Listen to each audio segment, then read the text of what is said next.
So I'm going to, believe it or not, start with our student, Siiri. So what are the challenges that you face on campus as a student organizer? Particularly some of the challenges you have with the fact that people say, students going to be gone in 4 years, we don't have to take them that seriously. Great. Well, just to provide some context about who I am and some personal challenges that I experience, I'm a very conflict-avoidant person, and that's part of my legacy growing up as a Midwesterner, so I like to think. That and my funny Minnesota accent. So I'm not, naturally one that likes to engage in confrontation. So that's been a personal challenge of mine that I've had to overcome, which has been really empowering and motivating to actually engage in that. Since being involved in the divestment from fossil fuels campaign at Smith, I have also experienced challenges in trying to gain agency and authority in the eyes of the administration and the Board of Trustees about investment practices, just simply because it's commonly understood that students don't really have the technical expertise about investment practices and how to run our endowment. So that's one thing I've experienced as a challenge, and I've felt that using technical investment jargon has been, in a sense, like a gatekeeper for that. That being said, we've had really respectful and wonderful conversations with our administration and Board of Trustees. I'm lucky that we have our VP for Finance and Administration here, who I hope I won't personally offend, but he just started in January, so I think that's pretty minimal, which is great for me, being conflict avoidant. So yeah, that's one challenge. Definitely a lack of transparency about where our investments actually are and how to access that as a student. We have been engaging with the administration, asking for this information, but there's no really easy conduit in order to access the information. And then thirdly, simply mobilizing and organizing students can be a challenge as well, given that, as you mentioned, we're here for 4 years, we move on, and new students come in. And also, being a student is really a full-time job. And a lot of us, are fresh out of college, we don't have the experience of organizing people and mobilizing students and really empowering them to have a say in something that's pretty lofty as endowment management. So those are 3 challenges, and we try to overcome these obstacles by using tools that we have at our disposal. And at Smith, we've used our student government as a means to pass resolutions or referendums to direct something at the administration or at the Board of Trustees that has a little more agency, given that it is from the student government, which is supposed to be representative of the entire campus. We've also really drawn on the creativity and strength and diverse background of our student population, given that we are a very global community, and specifically on our own campaign, the Divest from Fossil Fuels campaign at Smith, we have students who are economics majors, environmental science majors, studio art majors. We've used our tools at our disposal that are there in the institutional framework, such as SGA, but we've also used tools that have come out of the creativity of our own students. Thank you, Siiri. So from the student to the president, Stephen, what do you see as your role in the conversations, and who's in this conversation on your campus, and what roles do they play? Sure. I'm really a facilitator and a leader. This is a conversation that has to be led in many aspects and shaped, and it's really important for the president to be out front on this. And I have to also be able to interact with the board. When you're talking about conflict, I'm kind of a veteran of that. I have the dubious distinction of having been silenced and called a liar and dismissed, giving an invited talk to a joint session of the Florida legislature on climate and energy. And so, I learned right away that this is a very passionate issue. And it's, even though Unity College is rather edgy and we style ourselves as being leading in environmental issues, we actually have a very diverse student body. We've got a very strong hook and bullet crowd that tends to come from a politically conservative background. And we've also got a very progressive environmentalist crowd in our student body. So getting those guys talking was really essential. We did divest in early November of 2012, and this was after having had a long-term policy like John Lash was talking about, managing strategically the portfolio so that it was targeting socially responsible investment. It's never been done in a comprehensive manner, so I think that's the next step for us.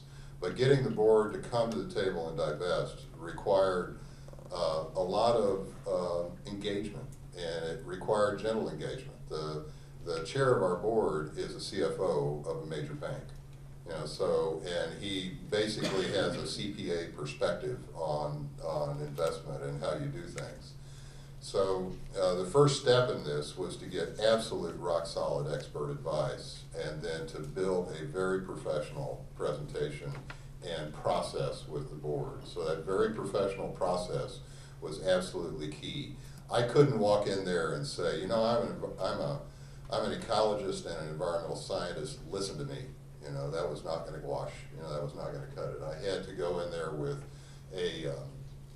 a depth of understanding about finance and have the expertise at my right hand to convey that.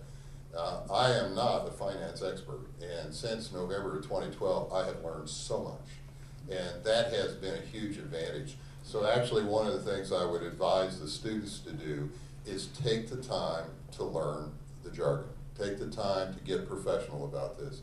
Reach out to some of the investment professionals in this room and have them give you a portfolio of talking points and advise you on how to do things.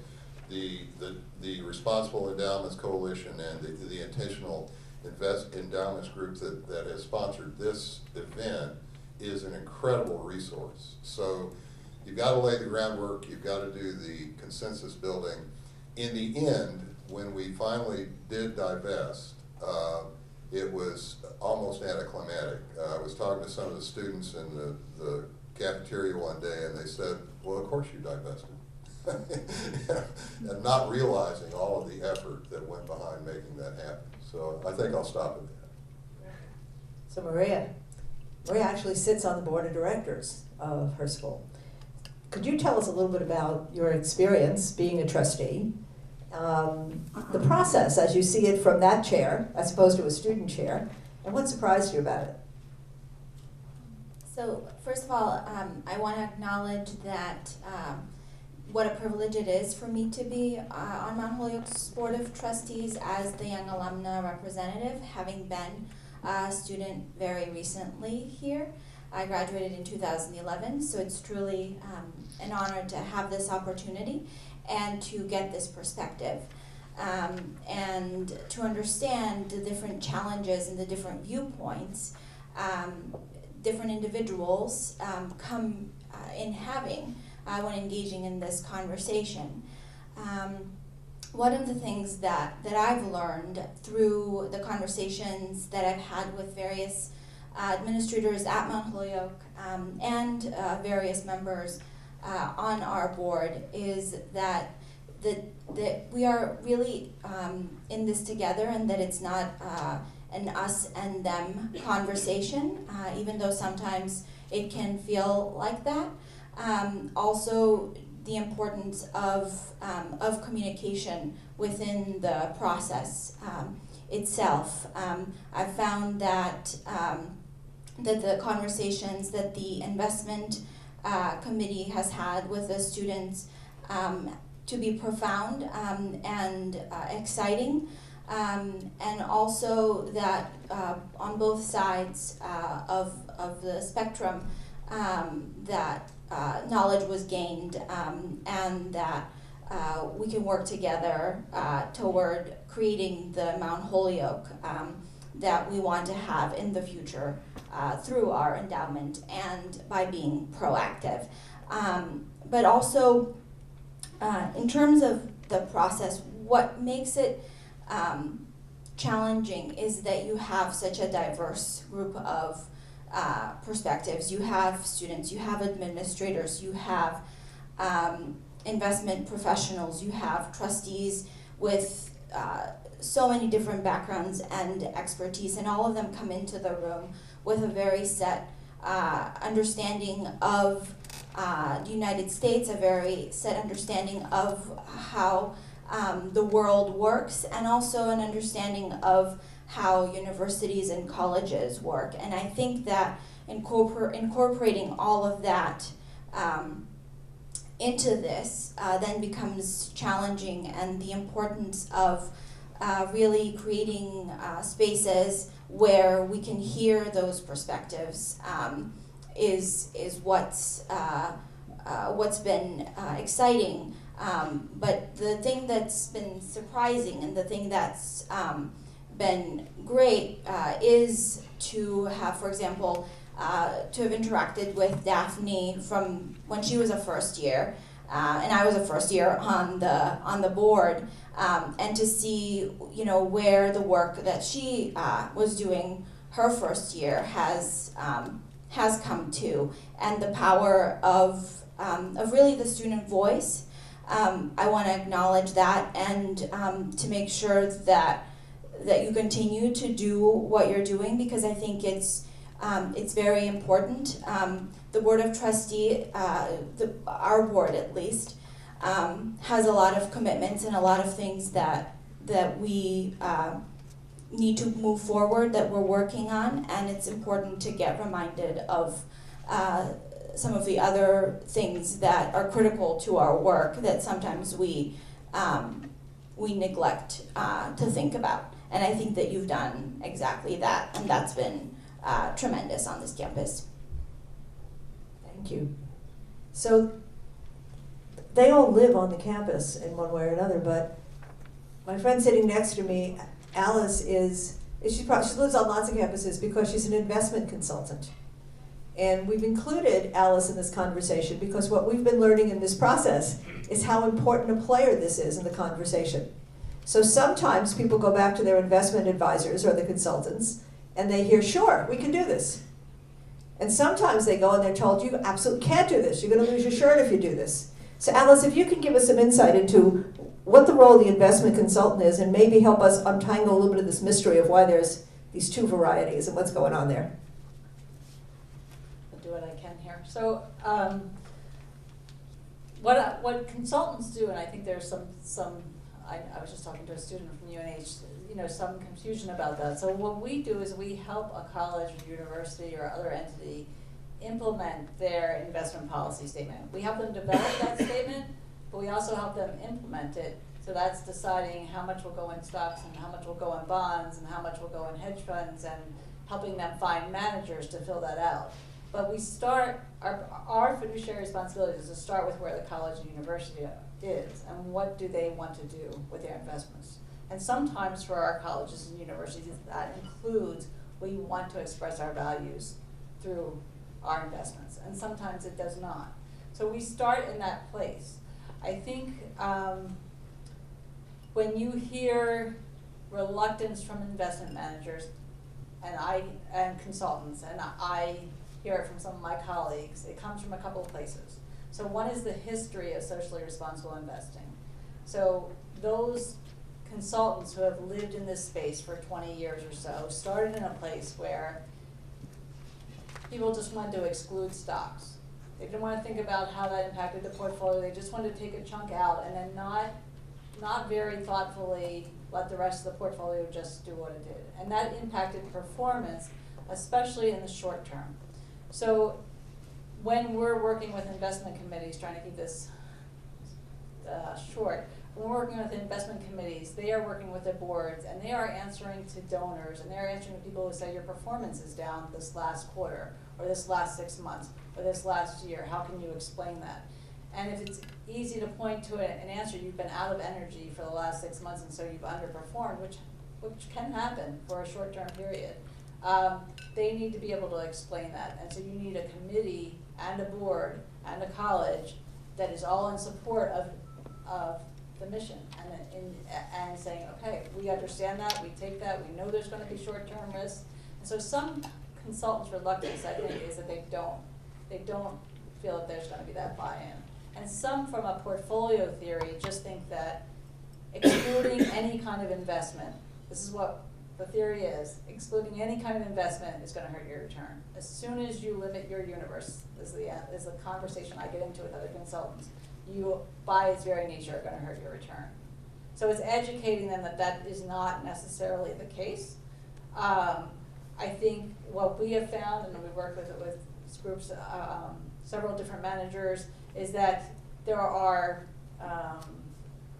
careful and thoughtful ways to invest your portfolio while avoiding either certain stocks or by trying to promote positive things in the environment and social, that you can still have positive performance. But it is a thoughtful process, and I think some consultants lived through the era pre-1990, I'd say, which is probably before many of you were born, where it wasn't always a thoughtful process. People were just trying to get their heads around it. So investments have come a long ways.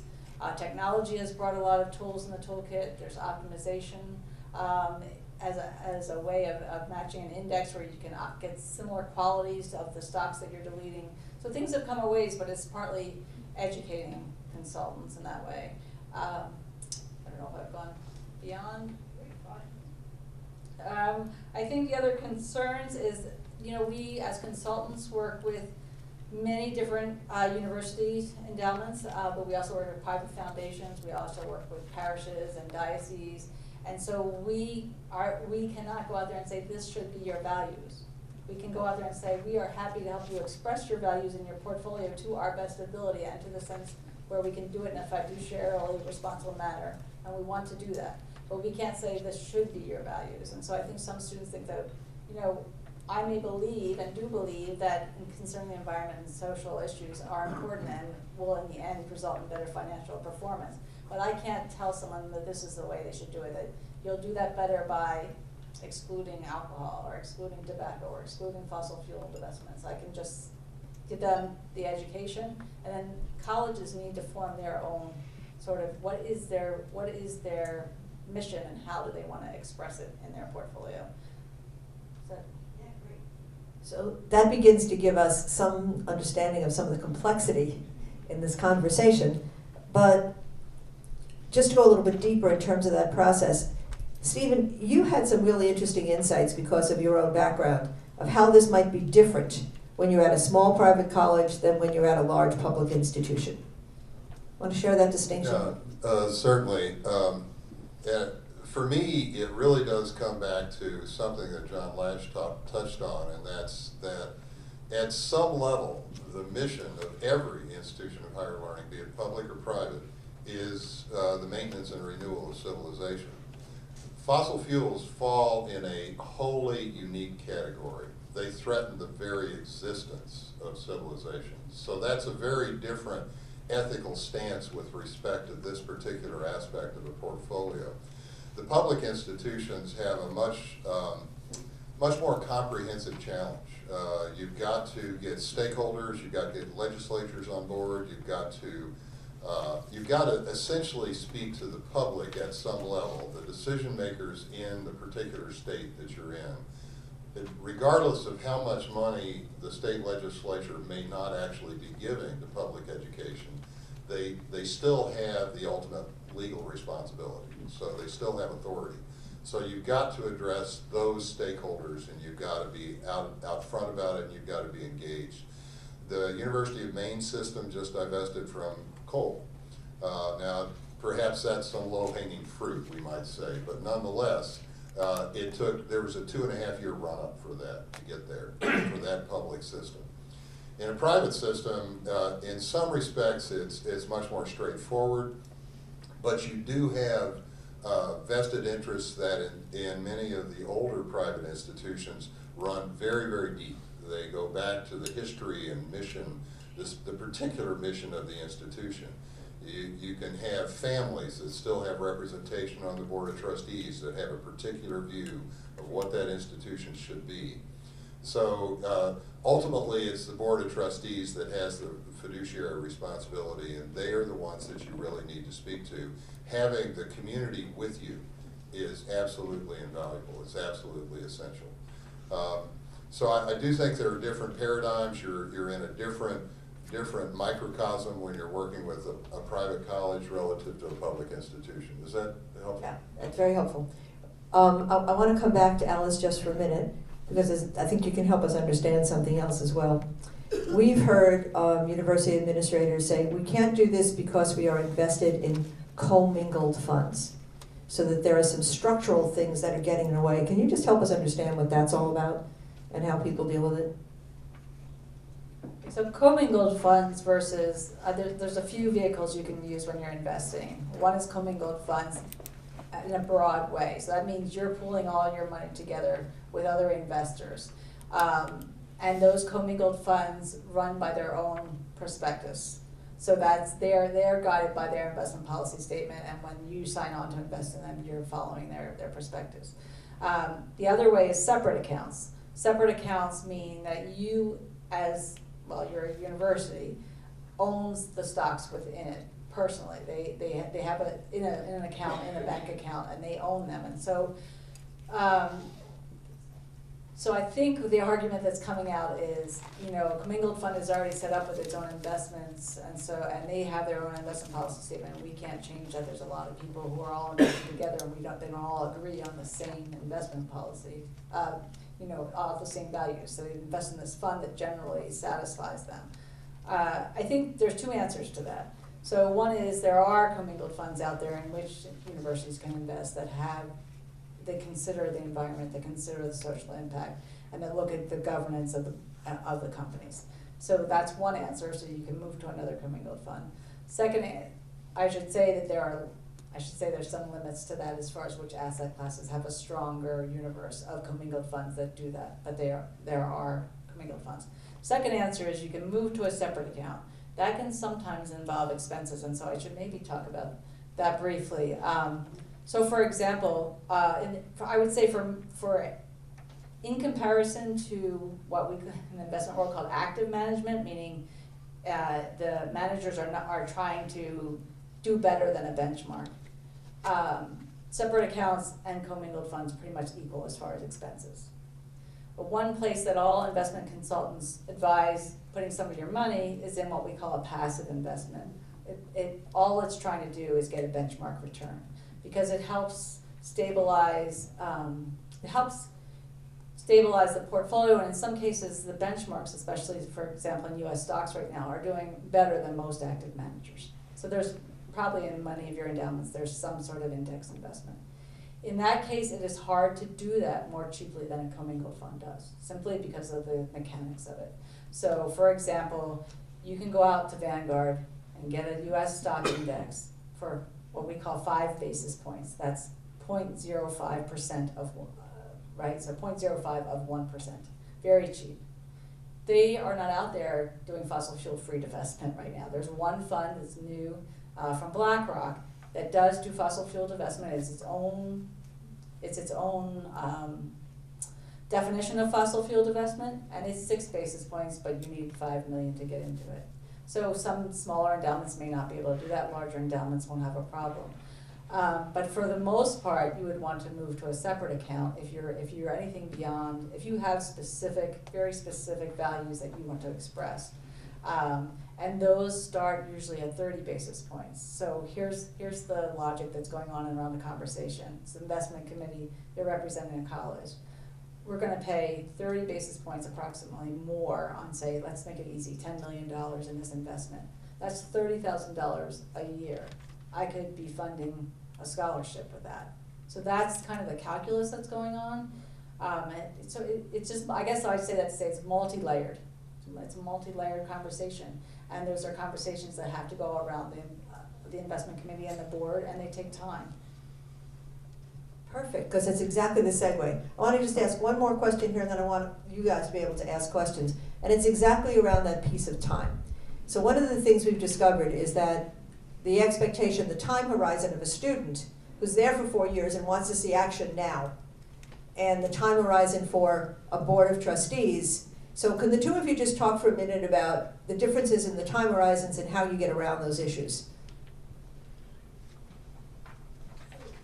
In terms of time, I think that there are a number of different challenges, In part, it's, for example, the number of times that the board is on campus and is able to directly, face-to-face, meet with students, to hear directly from the students and to hear perspectives, and to talk amongst one another. And that's a part of the process. The other part is the individuals within the Board of Trustees and the individuals who sit on the investment committee all engage in different conversations. And some of them who I've, for example, spoken to have engaged in conversations around this. And those conversations also take time. And one thing happens and one thing gets resolved, and there's a period of stagnation or a period of time, where sort of nothing is moving forward, partially because people are engaged in so many different things at the same time. So I think that that's a part of it. The other is engaging everyone in the conversation and everyone being on the same page, and everyone also acknowledging that this is really important to this and this individual or to this constituency on this campus. So it's a multi-pronged issue or approach. The other is also that students also have time constraints. They come and go, and we've talked some about that, but I'll let you. I think time is really of the essence for a lot of students. Sometimes we wish we had 30-hour work days. That would be convenient. So we've thought a lot about how we can really use our time, our 4 years as students, to be the most effective possible students and community members as possible. And most basically, we really just encourage students inside and outside of our campaign to really educate themselves and know that, colleges are basically providing a service, and we are clients of that service. And so you have agency, and you have the right to have a say in the institutional practices of our endowment. And I think that goes vice versa. I think it's really a responsibility of students to be engaged and to, at some level, understand how our endowment does operate. So, we encourage students to really educate themselves in our campaign. We put on various workshops, and we are always open to educating and talking to students about endowment practices or fossil fuels divestment. We really encourage students to get involved in our campaigns or any campaign that is trying to promote institutional change. And I know personally I've become so much more invested and interested in continuing a strong relationship with Smith College because I've been involved in this campaign and because I have a greater understanding of how our endowment practices reverberate beyond just our local community and affect our global community. Because, as I said before, we have students from throughout the world who bring very diverse perspectives to Smith and then go back to their own communities. And then, additionally, we've drawn upon past experiences to be the most effective in our experience. And for us at Smith, that's been us going back into our archives and looking at journal articles, notes, letters, essays written about the divestment campaign in South Africa. And that's been really empowering and very exciting, and we've learned a lot from that. And also we've been creating these platforms that are self-sustaining, that have the institutional memory that we as students cannot have given our 4-year tenure as a college student. So, creating a committee on investor responsibility can be one of those platforms. And that can be composed of an array of stakeholders on campus, administrators, students, Board of Trustees members, you name it. And that way, that institutional memory is there and it's created, and students can tap into that, even if they're starting a new campaign or if they want to access information about past projects at the campus. And then lastly, I would just say we're most effective when we're really empowering our fellow students, when we're giving them the knowledge to feel like they have agency, and really create a very strong and mutually respectful dialogue between community members, students, Board of Trustees members, administrators, and alumni. Thank you, Siiri.